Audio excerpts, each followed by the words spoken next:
Y'all see, next I got the McDonald's McChicken. Haven't had this in years, y'all. Y'all see what it's looking like, man. Eating these gives me so much nostalgia, y'all. I feel like you can't really go wrong with the McDonald's McChicken. It's on solid.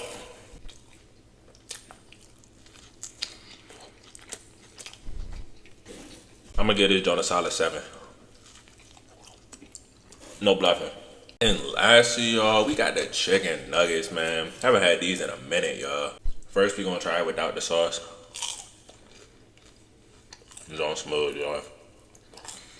I'm not really that big of a fan of McDonald's nuggets, so I'm gonna give this joint like a 6. Yeah, alright. But with that barbecue sauce,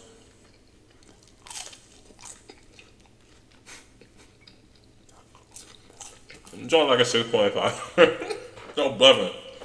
Nah, these not that bad, y'all. I just prefer like one of these nuggets, to be honest.